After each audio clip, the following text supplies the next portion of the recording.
Today on the channel, I got some bad news as we take it to the extreme with Zombie Sailor, Heels and Faces, Bad News Alan, Tajiri, and Mike Awesome. And the spirit of Ultimate Warrior will run forever!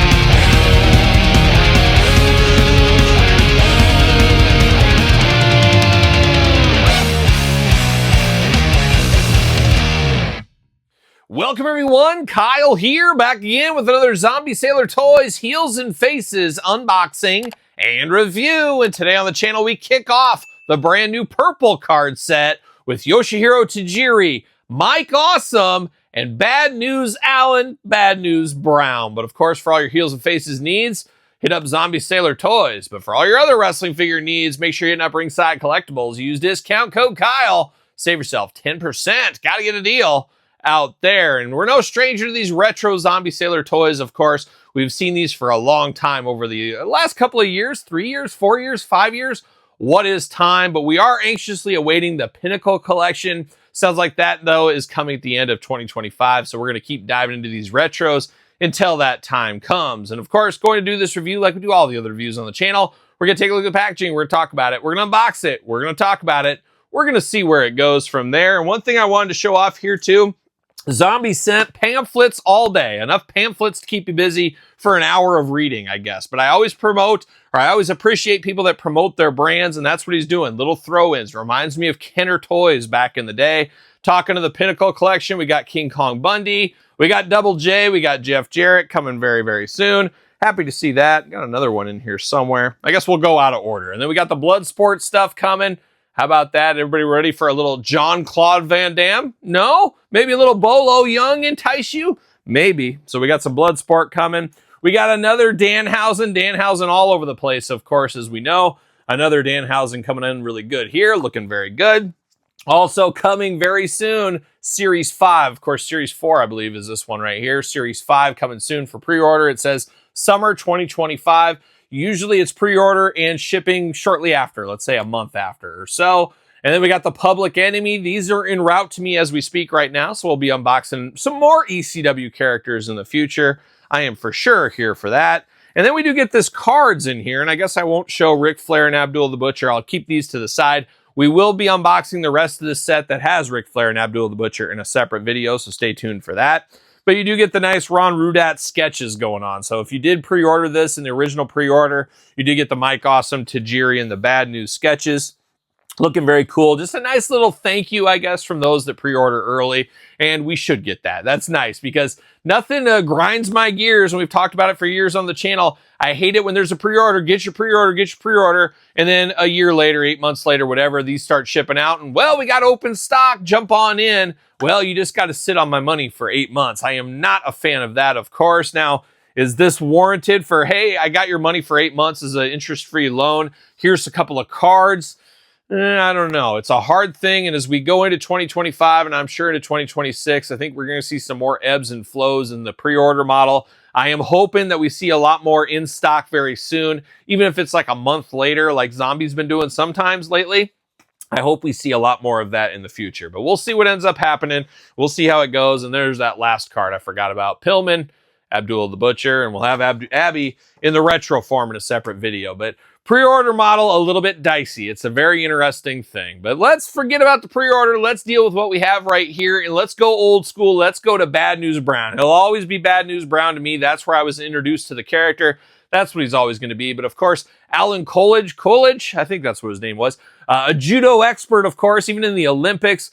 Canadian's most dangerous athlete, of course, up there in Canada. I loved Bad News as a kid. And he was a bad guy. He was truly bad news. But man, I loved Bad News Brown. And a lot of people did. And I think he was a very underrated superstar way back when. Even had a match or two with the Hulkster along the way. Most famous match, maybe the Sewer Rat versus Jake Snake Roberts, maybe.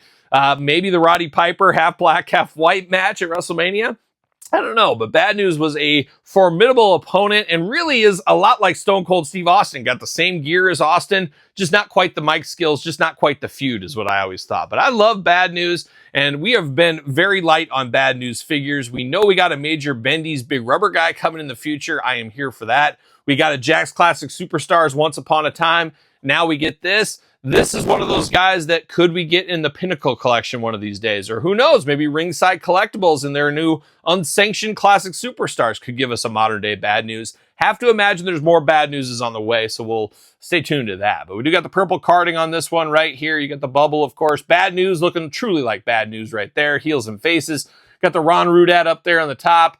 Looking very good. Got the hook up here, of course. Ages 18 and up. You 17-year-olds, get the heck out of here. You can't handle this. You can't handle this Bad News. File card down here, UPC. Zombie Sailor points. Where are these points going? What are we going to do with these Zombie Sailor points? Be very interested to see where that goes in the future. You got the Ron Rudat drawing over there. You got the cross sell. A lot of cross sells going on. We've unboxed all these on the channel or will be shortly. Sandman, delay after delay, unfortunately, on that one. Macho Man coming at the end of March, if I'm not mistaken, as well. And the rest of these guys we have unboxed or will unbox in the next video. Bad News Allen, height 6'1", 271 pounds from Harlem, New York. Bad News is one of the most intimidating stars the wrestling world has ever seen. Allen has won Olympic gold, capturing the bronze medal in judo at the 1976 Summer Games, all long before I was born, but would have loved to have seen it. Finishes off opponents with his signature move, the Ghetto Blaster. Always loved that one as well. Very, very cool. I'm here for Bad News, like I said. But let's get Bad News off the card. And always love-hate relationship with these retro cards because I hate that it takes off all the artwork. I wish I could just pull this off nice and clean. But man, they have them on here. They don't want them falling off the card. Of course, people on card collectors going to complain if that happens, as we know. The worst part is it always removes the name off the bottom. See, you lose that. I wish I could keep at least this Bad News part on the card. Is what it is. Off the top. See you later. Goodbye. I do save my card backs. Old school Hasbro style. See you later. Goodbye. And now we got the old Bad News out of the package. And Bad News looking truly Bad News. Got just a mean mugging face. That's a face you don't want to deal with there. Almost looked like he has a huge wad of chew, like a big old dip in there because, man, that bottom lip is way out there. You know, my mom used to say when I was a little kid, I would pout. I'd give one of those kind of things. When I didn't get my way or didn't get that G.I. Joe figure at the store, I'd put that lip out. My mom would always touch it like that, and she'd say, Kyle, if you keep that thing out, a bird's going to poop on it. That's what she would say, and it never happened. Never happened once. I never had a bird poop on me. But who knows? Maybe if I would have kept it out a little bit longer, it could have happened. But Bad News, he's in dangerous way of if I left this outside, there'd be just poop all over this. Bird poop just covered all over him. That's what would happen. But Bad News looking only like a Bad News could look. Got the big old beard going on, 2 eyes, 2 ears, a nose, and a mouth. Just angry Bad News. But man, that lip just a little bit out there for me. Looks like he's got a huge dip going on in there, like I said. Bare torso up here, bare arms, of course. Got some black wristbands going on. Got the black glove. He knows you messing with that glove, and you just do that. I always thought it was just Bad News. Bad News if you started fidgeting with that glove. You don't want any piece of that. You don't want to be on the business end of that. Love that we get the fist over here for here, and then we do get the gripping hand over on this side here, looking very good. Black trunks, black knee pads, black boots, like a young Stone Cold Steve Austin. Not a lot of fanciness with Bad News. He just goes in that ring and just blasts you with the old Ghetto Blaster and a punch or two. Just an all-timer, of course. But man, some gangly arms on here. That is one of the things a lot of people complain about Zombie. I don't get too worked up about it, but we have a lot of the figures that have this kind of same look to them. Wanted some more variety. Variety, the spice of life. Let's get some more variety in some of these guys. But it just feels like the arms are really, really long on these guys. And the arms are longer than the legs. And I think that's a big issue right there. Because I think Zombie himself, if you said, oh, they're not bad. That's how they should be. But I don't think the arm should be longer than the leg. It just doesn't make a lot of sense. And that's where you get kind of the gorilla type look going on when they're running through. And we see that a lot with Mike Awesome as well, which we're going to bust out here in a second. Now, articulation, arms all the way around for us. Hands back and forth side to side, which is a nice. Head back and forth side to side. Waist articulation. That is it for one Bad News Brown, Bad News Allen. And he does fit on a Mattel ringside collectible stand for those keeping track at home. So there it is. Bad News Brown, Bad News Allen. Pick your poison there. But now we're moving ourselves over to, let's go to Tajiri. Let's go to Yoshihiro Tajiri, an all-time favorite of ECW for me. always to me, he was like the third generation of ECW. I always break ECW into multiple parts. It's kind of before the Raven Tommy Dreamer feud. That's part 1. Raven Tommy Dreamer, part 2. And then the Tajiri Super Crazy, the TNN days, the Rhino days as kind of part 3 ECW for me. So I always view him as part 3. But man, oh man, I love the Japanese buzzsaw back in the day. My buddies and I would watch ECW huddled around there, seen his matches against Super Crazy, see the stuff he did. And then, of course, carried that on to the WWE. Fabulous stuff with Commissioner Regal. Absolutely love Tajiri. So happy to get him in retro form. Looking very, very cool. Possibly my second favorite Japanese wrestler to come to America behind the Great Muta. That's how much I do like Tajiri, of course. So looking good here. Heels and faces, Zombie Sailor. Purple card, glamour shot, usual stuff going on. On the back, we do get the file card, the zombie points, the jibber, the jabber, the cross sale, the usual stuff back here. Let's see what it says about our friend Tajiri, height 5'9", 205 pounds, from Japan. Just Japan, doesn't list the city. One of the most fierce competitors to hail from the land of the rising sun, possesses a versatile arsenal of vicious thrust kicks, excruciating stretch holds, and spectacular flying somersaults. I'll never forget the first time I saw the tarantula. I couldn't believe my eyes. Debilitates adversaries with a mysterious green mist at the most opportune moment. Of course he does. Always watch out for that mist. Gotta be watching out for it. And once again, hard to get these off the card.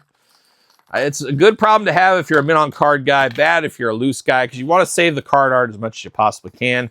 Trying to get in there, it's never easy. Oh, that's the best it's going to be. Hard times, disappointment. That's the way it is. See you later. Goodbye. See you later. Goodbye. Tajiri time. Can we get Super Crazy to match him? That would be nice, of course. But we got Tajiri right here looking very, very cool. Love this Tajiri.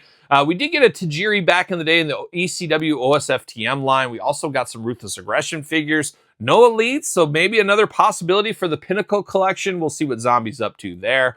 But I love the Tajiri here, looking very good. Love the look on his face there. Kind of dead in the eyes, like he's just staring India, and just like he's going to get you. He does have that look good. And they got the hair to a T on this one. Love the eyes, love the nose, the mouth, the 2 ears. Playing those human Tajiri hits is what he's doing there. Got some facial hair going on, looking very, very good. Arms all the way around, of course. Head back and forth, side to side. Waist articulation. Ankle articulation. How about that? Back and forth at the ankle. No articulation at the wrists on this one. So keeping us guessing in the articulation department is what they're doing. Black pants down here, got the white, you got the Japanese flag there, looking good. You've got that sash in the front. That's a nice little extra touch that I don't think anybody would have faulted this figure if you would have left this off. So that's a little premium extra attention to details that we like to see. Bare torso up top. You do got the taped up wrist, the tape up fingers looking very nice there. Really do like the hand department here. He's just kind of got that look. We just see Tajiri crouch down, and he's crouched down in the figure as well, which I really enjoy. So it just looks like he's getting ready to go into the match. Very, very fun. A fabulous figure. Happy to have Tajiri in this line. More Tajiri figures, the better. I'm here for our Japanese buzzsaw all day long. And dare I say, twice on Sunday. Yes, you heard it here first. Twice on Sunday. Also fits on a ringside collectible stand for those keeping track at home. Last but certainly not least, Mike Awesome, a guy that changed wrestling in a lot of ways. I'll never forget seeing Mike Awesome versus Tanaka. And Tanaka does have a figure coming from Zombie Sailor as well. I'll never forget the first time seeing those two lock horns, and then about the 100 matches they had after. It just felt like it never got old for me in my high school days or whenever that was. My buddy and I, we loved to play as them in Virtual Pro Wrestling 2 back in the day. Fire Pro Wrestling, we used to play all the games. Absolutely loved being Mike Awesome. He was my boy. Tanaka was my buddy's boy. We would have matches all the time. Just absolutely amazing. One thing, though, about Mike Awesome I always thought was interesting is he was just an absolute giant in FMW and Big Japan, stuff like that, and in ECW. I was like, man, this guy is just massive. He's massive. And he was a big guy. But then he goes over to WCW. We remember the Fat Chick Thriller. Can we get a Fat Chick Thriller figure? But seeing him against Kevin Nash, you're just like, wow, Mike Awesome's not as tall as I thought he was. It's just kind of a lot of the little wrestlers in ECW at the time. He was a giant. Then he goes to a land of some bigger giants and just kind of looked like a smaller guy. But that being said, Mike Awesome, an all-timer. Didn't leave ECW on the best terms. We know that whole story once upon a time, but loved Mike Awesome. I always thought Mike Awesome just had a lot of talent to go other places, just didn't quite get over the hump. But man, that run in ECW was something extra special. Of course, a champion along the way, and also another character like Tajiri they got an OSFTM figure along the way. So very fun to get Mike Awesome here. And it's a broken record, but love to see him in the pinnacle. Love to see an elite style Mike Awesome eventually. Hopefully that happens one day there. But there's old Mike Awesome, heels and faces purple, glamour shot. What belt's he holding here? I was going to say, they wouldn't show the ECW belt off there. It's just generic kind of blurred out belt is what they got going on. Makes a lot of sense. On the back, got that cross sell, got the jibber, the jabber, the UPCs, got the file card. Let's see what it says about our friend Mike Awesome. Height 6'6". I mean, like I said, big guy, 292 pounds from Tampa, Florida. One of those most agile big men in wrestling history, no doubt about it. Has little difficulty soaring through the air and sending any size opponent flying across the arena with his awesome bomb. Known for his show-stealing classics with Nemesis Masato Tanaka. Like I said, all-timer matches. If you've never seen those, check them out. Back in that day, they were just next level. Still next level to this day. Still next level trying to get these guys off the card. Never easy. Oh my gosh. There we go. I got in this one a little bit better. There it is. But unfortunately, always rips the name off. Hate that it rips the name off. See you later. Goodbye is what it is, though. See you later. Goodbye. Time to finish this review off with truly Mike Awesome. And as I said, looks very gangly with those arms, those gorilla-like arms down there. Really notice it on this Mike Awesome, and Bad News as well. Wish we could get a little bit more bend in the elbow, maybe is what they need, or some different posts, because it seems like a lot of these guys are just straight down. But still, happy to have Mike Awesome. Could see a repaint of this one. It'll be turn him into the Gladiator, give him some face paint. That's an easy repaint for Zombie. We'll see what happens in the future. I'm not opposed to that, but let's wait like 2 years down the line. But once again, is that possible to do? How long is the contract? I get all that as well, but I could see this as a repaint in the future. We'll see what happens there. Mike Awesome got a mullet you could set an 80s watch to. It looks like he's outside of the parking lot getting ready for the Judas Priest show. He's ready to go. Looking good there. Love the hair, though. That's quite the mullet. That's a mullet you could set your watch to. 2 eyes, 2 ears, a nose, and a mouth. Very stoic in the face. Just no emotion out of him. Just kill, kill, kill is all he's up to. Got the 2 gripping hands out of the package. He's just ready to go. He's ready to claw you. Give you the zombie walk. Give you the Frankenstein walk if you need to as well. Black elbow pad sculpted in, painted in there. You got the black wrist tape. And a lot like Bad News over here, you got the black trunks, black knee pads, black boots. It does say Awesome on the back. Too bad he's still not around. Him and The Miz could have been a fabulous team. Maybe he's just Miz's muscle, his background. It's Mike Awesome, and they're awesome. I could see it. It writes itself. It writes itself. Would have loved to see it. Now, arms all the way around here. You do get waist. You do get head back, forth, side to side. And that's it for Mike Awesome. A pretty plain figure, but a giant of a man. A giant favorite for me, and probably many of you watching this. Love me some Mike Awesome. Happy to have Tajiri. Happy to have Mike Awesome.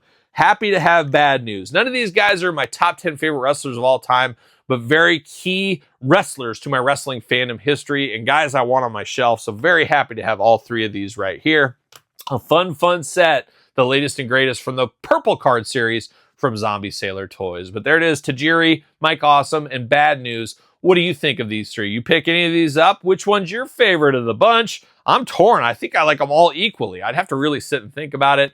But let me know your thoughts on these 3. And don't stay tuned. Of course, we will have in a separate review Bloody Abdullah the Butcher, Bloody Ric Flair. It's going to be a bloodbath in paradise like a young Ozzy Osbourne once upon a time. So stay tuned to that review coming soon to the channel and early on Patreon. Speaking of Patreon, the best place to support the channel, as you guys know by now, link in the description down below. Sir Paul64 on the X, _Kyle_Peterson on Threads, Instagram, and now on TikTok. So for some heels and faces, I'm Kyle. See you guys all real soon. Well, are we gonna dance or are we gonna play? We're going to the end of the line.